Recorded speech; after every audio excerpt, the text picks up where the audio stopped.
My daughter-in-law forwarded my private emails to the family group chat at 7:14 on a Sunday morning. By 7:16, 12 relatives had seen them. By 7:18, she thought she had ruined me. I was standing in my kitchen in my pale blue robe, holding a mug of chamomile tea that had already gone lukewarm, when my phone began vibrating across the granite countertop like it was trying to escape. One message, then 3, then 7, then so many that the screen lit up faster than I could read them. I set the mug down carefully and reached for the phone with the kind of calm that only comes when life has already taught you how to survive worse things than humiliation. The family group chat was at the top of my screen, bold and swollen with unread messages. Madison had renamed it 6 months ago to Carter Family Circle, as if a prettier title could make that collection of gossip, passive aggression, and holiday scheduling feel like love. I opened it and saw my name before I saw the betrayal. There it was, plain as daylight. Forwarded message. Then another. Then another. My private emails. Emails I had written to my son, Daniel. Emails I had sent late at night after he stopped answering calls. Emails I had sent because some truths are easier to write than to say when the person you raised has started flinching every time his wife enters the room. Madison had posted them one after another, like exhibits in a trial she believed she had already won. I think everyone deserves to see what I've been dealing with, she wrote above them. I've tried to be respectful, but I can't keep protecting someone who keeps crossing boundaries. Crossing boundaries. That was the kind of language Madison liked. Soft words. Polished words. The kind that made cruelty sound therapeutic. I stared at the first email she'd posted, a line I recognized immediately because I had written it after midnight 3 weeks earlier, unable to sleep. Daniel, I'm worried about how often you've had to borrow money lately, and I don't think this pattern is sustainable. In the group chat, stripped of context, it looked cold, controlling, meddling. But Madison had conveniently left out the lines before it, where I had written, I'm not judging you, sweetheart. I'm worried because I love you, and because I promised. Your father I'd always help if I could. She had cut that part. Of course she had. Below the forwarded emails, the reactions started piling up. A thumbs up from Daniel's cousin Brett. A shocked face from my sister-in-law Linda. Then the first comment. Evelyn, is this really necessary? Another one followed. Maybe it's time to let them live their own life. I felt the heat rise into my cheeks, not from anger, but from that old familiar sting of being recast in a role I had never auditioned for. The difficult mother. The interfering widow. The woman who just couldn't let go. I didn't answer. I didn't defend myself. I didn't type a single word. Instead, I scrolled. Madison had forwarded the entire thread too quickly, too confidently, too sure that no one in that family would bother to look closely. That was when I saw it. A small gray file icon at the bottom of the last message. An attachment. My pulse slowed. Not sped up. Slowed. Because I knew exactly what it was. And in that quiet little square at the bottom of the screen, Madison had made the first real mistake of her life. For a long moment, I simply stood there with my thumb resting against the side of my phone, the kitchen around me suddenly too still. The refrigerator hummed. The old wall clock above the pantry clicked forward 1 second at a time. Outside the window, the maple tree in my backyard swayed in the mild October breeze, its leaves just beginning to turn gold. It was such an ordinary Sunday morning that it almost felt insulting. The world had not changed. Only the way my family was looking at me had.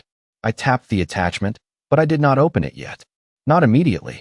I already knew what Madison thought she had done, and before I let myself look at the proof of what she had missed, I let my mind drift back to where all of this had really begun. People like Madison never start with public humiliation. They rehearse for it. They build a stage one polite smile at a time. 3 months earlier, I had started writing everything down. Not because I was paranoid. Not because I wanted leverage. Because after Harold died, the rhythm of my family changed in ways that were small enough to ignore until they were not. Harold had been gone for just over a year, and grief has a way of sharpening some instincts while dulling others.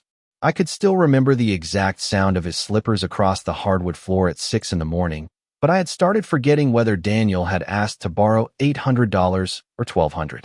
Whether Madison had said she would pay me back in 2 weeks or after the next bonus. Whether the charge on my credit card was for Chloe's textbooks or some temporary emergency, Madison promised was only a bridge until they got things sorted out. So I made a decision. I stopped trusting conversations. I trusted records. If Daniel called and said he needed help covering the mortgage because Madison's freelance income had dropped again, I followed up with an email. If Madison texted me saying she would send the money back by Friday, I copied the details into a folder. If I paid for Chloe's community college deposit because there had been a banking issue, I saved the receipt. It was not drama. It was discipline. There is a difference, though younger people like to pretend there is not. The first time I noticed Madison disliked that habit was in June, at Chloe's graduation dinner. We were at a steakhouse just outside town, one of those places with leather booths, oversized wine glasses, and waiters who speak in low voices like they are sharing secrets. Daniel had stepped away to take a call, and Madison leaned across the table, all glossy lipstick and careful concern. "You do not have to document every little thing, Evelyn," she said with a smile that never reached her eyes. "It makes people feel watched." I remember dabbing the corner of my mouth with my napkin and smiling right back. "Only people who plan to change the story later feel watched," I told her. She laughed, but only for a second. Then Chloe came back from the restroom, and the mask slid back into place. I should have known then.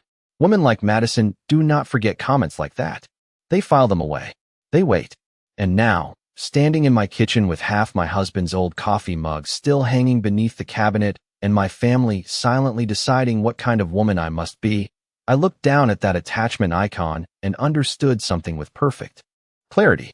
She had not just tried to embarrass me. She had tried to define me. And that, more than the emails, was the part one was no longer willing to forgive. The attachment opened into a compressed folder Madison clearly had not bothered to check before she sent it, probably because she had been too busy enjoying the performance. Inside were 4 files, each one neatly labeled because I had named them myself over the past several months, and seeing those file names lined up in front of me felt almost surreal. June emergency transfer, Chloe tuition receipt, credit card balance screenshot, payment promise thread. For one strange second, I actually laughed. Not loudly, just a small breath through my nose, the kind of laugh that escapes when life becomes so absurd it circles back to clarity. Madison had not just exposed my emails. She had delivered the evidence against herself to the exact audience she had hoped would judge me. I opened the first file. June emergency transfer. It was a screenshot of a bank transfer for $3,200 from my savings account into Daniel and Madison's joint account. I remembered that night with painful precision. Daniel had called close to 10, his voice low and tired, saying the mortgage payment had bounced because of a temporary mix-up and that Madison was embarrassed. He had said it only once, but I heard the shame underneath it. I had not asked questions. I had wired the money within 15 minutes. The second file was Chloe's tuition receipt for $1,000 paid directly to North Valley Community College because Madison had texted me. "Please do not mention this to Daniel yet. He is already overwhelmed, and I do not want him spiraling. I will replace it before he notices." Replace what, exactly, had never been made clear at the time. It became clear later. The third file did that. A screenshot, sent by Madison herself in a moment of panic one night in August, showing a nearly maxed-out credit card balance and 3 luxury retail charges that totaled more than I wanted to know. Underneath the screenshot, in her own words, she had written, "I made a mistake. I just need a little time before Daniel sees it. Please, Evelyn. I know you understand pressure." Pressure. That was Madison's favorite excuse when consequences started getting close enough to touch. The fourth file was the one that made my fingers go still. It was the full email thread she had tried to weaponize, complete and untouched. My original messages were all there, exactly as I had written them, and so were hers. Not just the parts she had wanted the family to see, but every response, every follow-up, every carefully worded plea. There, in black and white, was the truth she had spent months trying to bury beneath words like boundaries and stress. She had asked me to cover late bills. She had asked me not to tell Daniel about missing money. She had asked me to help Chloe quietly because it would create tension at home. And when I had finally told Daniel, gently, that I was worried the pattern was becoming dangerous, Madison had intercepted the concern and repackaged it as control. I looked back at the group chat. New messages had arrived while I was reading. Linda had written, "This is very upsetting." Brett had added, "Honestly, some parents do not know when to stop." Someone else had sent one of those prayer hands emojis people use when they want to look compassionate without actually doing anything useful. My face stayed calm. My breathing stayed even. I set my phone on the counter, walked to the sink, and rinsed out my teacup like this was any other morning. Then I dried my hands on the dish towel Harold used to call my Sunday towel, the one with tiny embroidered pumpkins that I only brought out in the fall. By the time I picked my phone up again, I knew exactly what I was going to do. I was not going to defend myself. I was going to submit the full record. I typed exactly one sentence. If we are sharing private correspondence, the complete record should be included. Then I attached the folder Madison had accidentally sent, the same one she had ignored because she thought speed mattered more than accuracy, and I pressed send before I could be tempted to soften it. The message appeared beneath her last post, plain and calm, without a single exclamation mark or apology. For a moment, nothing happened. Then the little status line beneath the chat began to change. Seen by Linda. Seen by Brett. Seen by Carol. Seen by Michael. One by one, names lit up under the message. Like porch lights flicking on in a dark neighborhood. I stood there and watched, my phone warm in my hand, while the silence shifted. It is a peculiar thing, watching people realize they have chosen the wrong villain. There is no sound to it, but you can feel it all the same. The first response did not come from family. It came from Madison herself. Her message appeared, then disappeared before I could finish reading it. Then another one appeared. That folder includes private financial information that is being taken out of context. Taken out of context. I nearly smiled. It was such a perfect phrase coming from the woman who had just tried to use half-finished emails as a public execution. Before anyone else could answer, Linda sent a single line. I read the tuition receipt. After that, the chat changed shape. Brett, who had been so quick to judge me 6 minutes earlier, suddenly went quiet. Carol asked, Madison, why was Evelyn paying for Chloe's college if this was all about boundaries? Michael, my late husband's younger brother, sent a screenshot of one of Madison's own texts from the folder and wrote, This says, please do not tell Daniel. How exactly is that being taken out of context? I set my phone down and leaned both hands against the counter, letting the cool stone steady me. Outside, the sun had climbed higher, bright and indifferent, spilling across the backyard and onto the kitchen floor in a long rectangle of light. I remembered another morning, just 6 weeks earlier, when Madison had shown up at my front door with banana bread she had clearly bought somewhere else and transferred into one of her own pans. She had stood in this same kitchen, all soft perfume and carefully lowered voice, and said, I really hope we can be closer, Evelyn. I hate how misunderstood things get in this family. Misunderstood. That was another one of her favorite words. It sounded so innocent, as if conflict simply floated in by accident like pollen through an open window. But conflict had never floated in around Madison. She carried it in, dressed it in neutral colors, and set it carefully on the table. My phone rang. Daniel. His name filled the screen, and I let it ring until it stopped. Then it rang again. Then a third time. By the fourth call, I knew he had read enough to understand that this was no longer a misunderstanding, no longer one of Madison's polished little stories about me overstepping or refusing to let go. This time there were receipts, dates, transfer amounts, her own words. And somewhere inside all of that, whether he wanted to admit it or not, my son was finally seeing something I had been protecting him from for far too long. The chat buzzed again. Chloe had sent me a private message. It was only 4 words, but they landed harder than anything else that morning. Grandma. I did not know.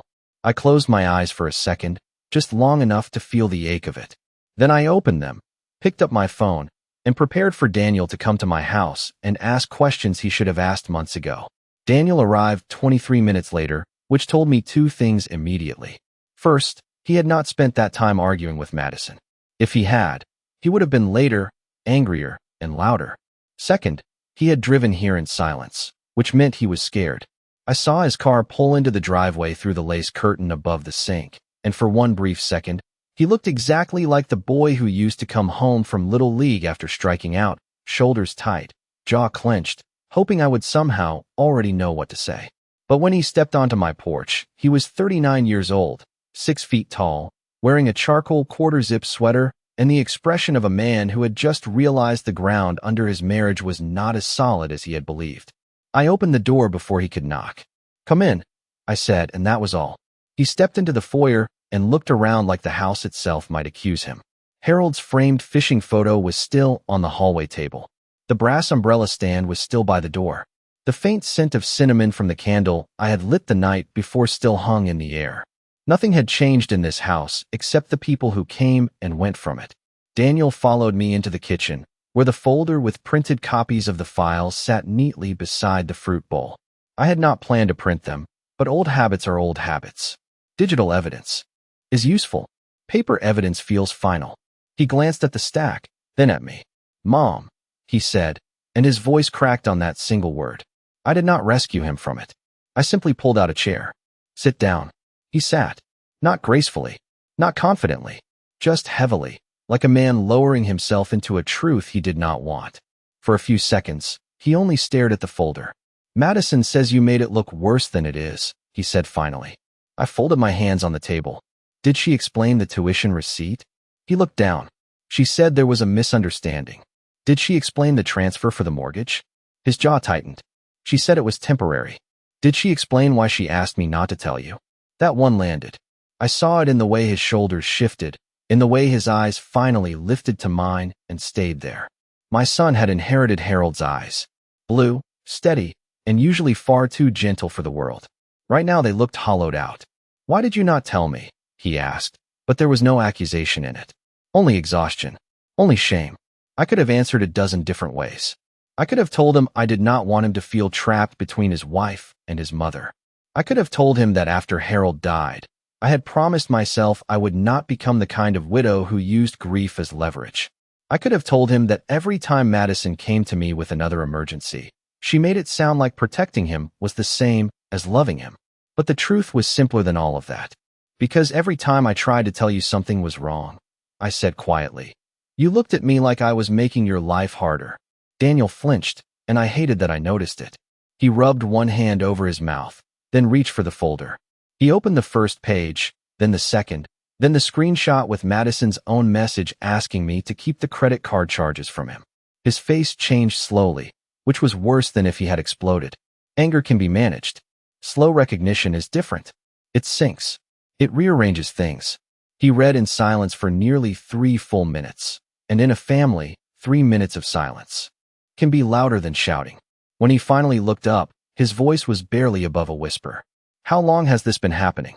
I held his gaze and answered with the honesty he should have been given long before today.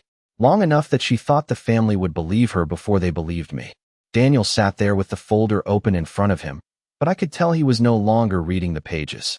He was replaying the last year in his head, lining up moments that once felt harmless and seeing them for what they had been.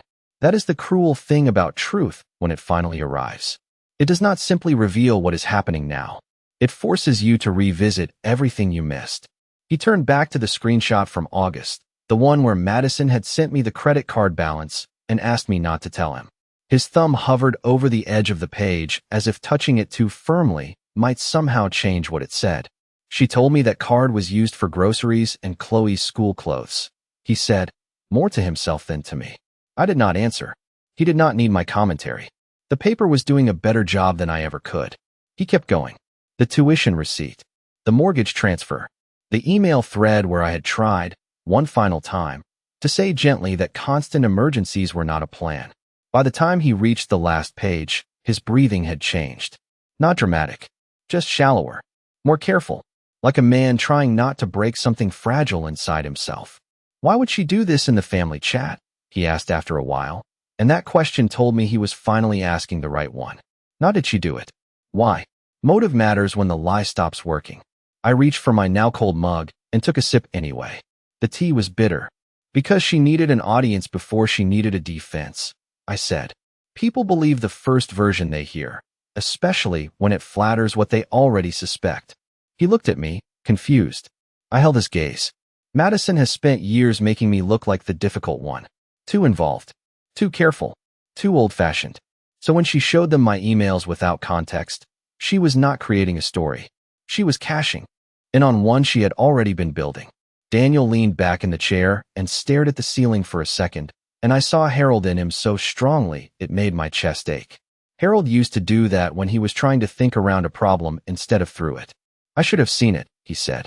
Yes, I replied, and the word landed between us with more kindness than softness. He lowered his head. There are moments in motherhood when comfort is a form of dishonesty. This was one of them. I had spent too many years cushioning his consequences because I loved him. That habit had nearly cost me my dignity this morning. She told me you were making her feel judged all the time, he said quietly. That every time you offered help, there were strings attached. I looked down at my hands, the veins a little more visible now than they were 10 years ago, the wedding band I still wore catching the light from the window. Did it ever occur to you, I asked, that the only string I ever attached was accountability? He did not answer because he could not. Instead, he picked up his phone, unlocked it, and scrolled through the group chat. I watched his face as he read the comments again, but now he was reading them after seeing the folder. Linda's concern, Brett's smug little judgment, Carol's questions, Michael's screenshot, then Madison's frantic attempts to regain control.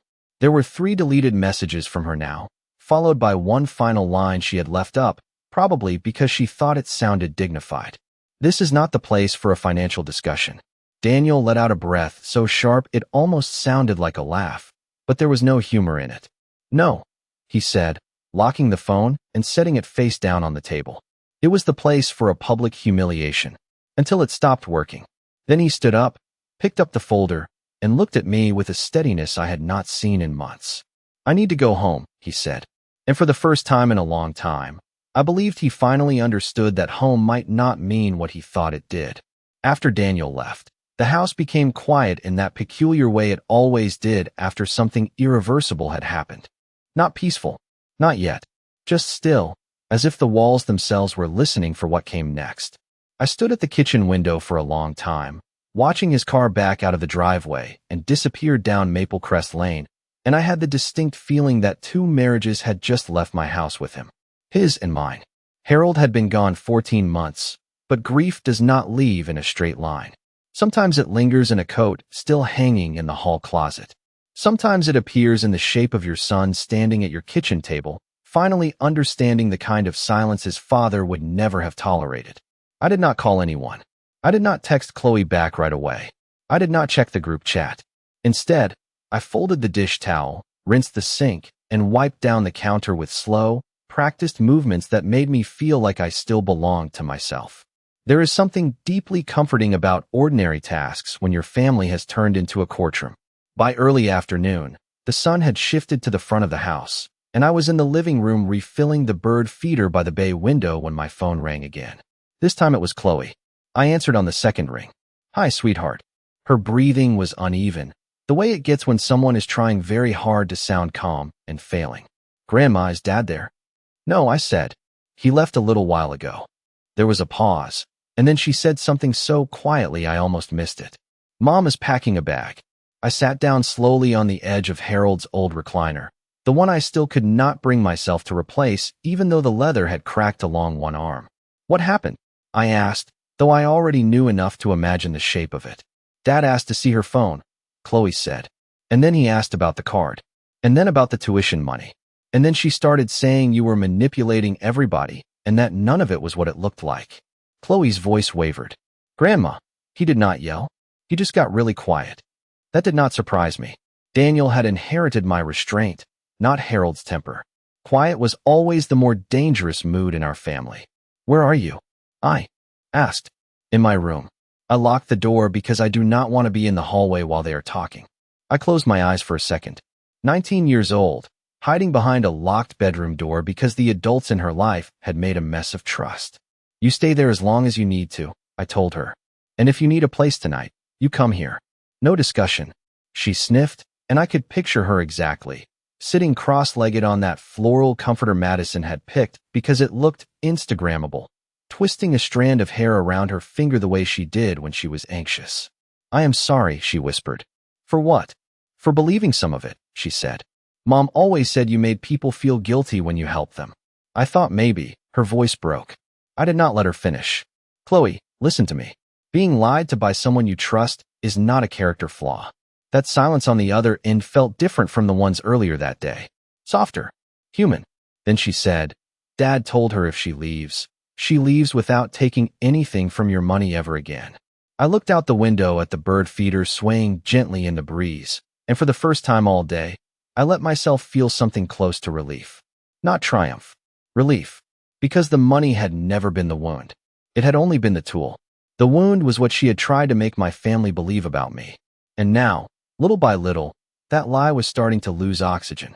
Chloe came over just after 6, carrying a canvas tote bag and wearing the same gray sweatshirt she had borrowed from me last winter during a cold snap.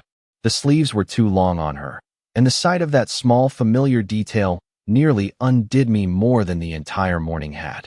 I opened the front door before she reached for the bell, and when she stepped inside, she did not say much. She simply put the bag down and wrapped her arms around me the way she used to when she was 10 and scraped her knee on the driveway. I held her for a moment, one hand at the back of her head, and let the quiet say what neither of us knew how to say. Cleanly, "You can stay as long as you need," I told her when she finally pulled away. She nodded and wiped under her eyes with the heel of her hand. "Dad is still there," she said. "Mom left, but then she came back because she said some of her things were hers, and he said they could sort that out later." I led her into the kitchen, where I had already set out a bowl of chicken soup and a plate of crackers because feeding people is the closest thing I know to prayer. She sat at the table, curled one foot under her the way Harold used to tease her about, and looked around the room like she was seeing it differently now. Maybe she was. Maybe she was finally seeing it as the place where things had been held together, not the place her mother had trained her to view as emotionally dangerous. "Grandma," she said after a few spoonfuls, "did you really pay for my first semester?" I set my own spoon down carefully. "Yes." She stared into the soup. "Mom told me the school made a mistake with the billing and that Dad fixed it. Your father did not know at the time." She looked up sharply, hurt flashing across her face before she could hide it. Not because I had corrected her, because she understood what it meant. Her mother had not just taken money. She had edited reality. "I hate that she made you part of it," I said quietly. "I hate that more than the money." Chloe swallowed hard and nodded, then took another bite just so she would not cry. Around 7:30, my phone buzzed with a text from Daniel. He did not ask if Chloe was with me. He knew. He only wrote 4 words. "Can I come by?" I replied with a simple yes. He arrived 10 minutes later looking older than he had that morning, as if a single day had reached into his face and rearranged it. He stepped inside, saw Chloe at the kitchen table, and stopped. For a second, none of us moved. Then Chloe stood and crossed the room. "Did you know?" she asked him. No accusation. Just the raw question every child asks when the floor gives way. Daniel shook his head immediately. "No. I swear to you, I did not know." She searched his face, and whatever she saw there seemed to satisfy the part of her that still needed one safe parent in the room. She nodded once and went upstairs with her tote bag, giving us privacy with a maturity no 19-year-old should have to carry. Daniel waited until he heard the guest room door close. Then he looked at me and said, "She admitted she used the tuition money for the card. She said she was going to replace it before anyone noticed." I did not react. Not visibly. He kept going, words coming faster now, as if saying them aloud might make them less humiliating. "There were more charges, Mom. Things I never saw because she moved statements to paperless and changed the alerts. And she told me the group chat thing was because she panicked when she realized you were starting to keep records." He laughed once, bitter and hollow. "She said she thought if everyone saw your emails first, no one would believe anything else." I looked at him across the kitchen table, at my son standing in the same spot where he had once begged for car keys at 16, and said the only thing that mattered now. Then she knew exactly what she was doing. Daniel sat down slowly, as if even the chair required a decision now. The kitchen had grown darker around us, the last of the evening light fading past the maple tree, and for a moment the room looked exactly the way it had 100 ordinary nights before Harold died. Same table, same overhead light, same soft ticking from the wall clock, but there was nothing ordinary left in it. "What happens now?" Daniel asked, and there was a heaviness in his voice I had not heard since the day we buried his father. It was not just grief. It was the sound of a man realizing that the version of his life he had been defending no longer existed. I folded my hands around my teacup, though by then the tea had gone cold again. That seemed to be the theme of the day. "That depends," I said. "Do you want to clean up a mess? Or do you want to understand how it was made?" He looked at me, tired and raw and finally willing to listen. "Both." I nodded once. Then first, no more private rescues. No. More emergency transfers. No more quiet fixes. Not for you. Not for her. Not for anyone. If money is discussed again, it happens in writing, with dates, amounts, and receipts. Second, Chloe's school expenses move directly through me and the bursar's office until you sort out what your household actually looks like. Third, any conversation about repayment, shared bills, or anything connected to what happened today goes through my attorney. He blinked. Your attorney? Margaret Sloan, I said. I retained her after your father died when I updated my will and the trust documents. She already knows where everything is. That landed harder than I expected. Daniel looked down at the table, then back at me. You changed the trust? I did not rush the answer. I reviewed it. Carefully. He swallowed. Because of Madison? Because of patterns, I said. And because love without boundaries becomes permission. For a long moment, he said nothing. Then he gave a small nod, the kind that comes when a person understands they are not being punished, only brought back into reality. Upstairs, I could hear a faint floorboard creak in the guest room. Chloe moving around, probably unpacking the few things she had grabbed in a hurry. That sound grounded me more than anything else. Not the group chat, not the files, not even Madison's unraveling. Just the quiet certainty that at least one young woman in this family would not grow up thinking manipulation was normal. Daniel finally exhaled and leaned back. She keeps texting me, he said. She says she made mistakes, but that the family chat thing was because she felt cornered. I looked at him steadily. People who feel cornered usually run. They do not stage a performance for 12 relatives. His mouth tightened. He knew I was right. Of course he knew. She wants to meet tomorrow, he said. She says she wants to explain everything. I reached for the folder, closed it, and slid it across the table toward him one final time. Then listen if you need to, I said. But do not confuse an explanation with accountability. He stared at the folder for a second, then nodded. When he stood to leave, he hesitated by the doorway like he had earlier that morning. Only now there was no uncertainty in his face. Just grief, and the beginning of something harder but cleaner. I am sorry. Mom, he said. Not just for today, for all of it. I looked at my son, really looked at him, and saw the child I had raised and the man he still had a chance to become. I know, I said. Now go prove it. After he left, I picked up my phone, opened the family group chat one last time, and without a word, I left it. I did not need that room anymore. The lie had already collapsed inside it. Then I turned off the kitchen light, checked that Chloe's door upstairs was closed, and stood for a moment in the darkened hallway beside Harold's photograph. Madison thought humiliating me in front of the family would make me small enough to erase. But I was not the one who disappeared that day. I only stepped out of the story she had been writing for me.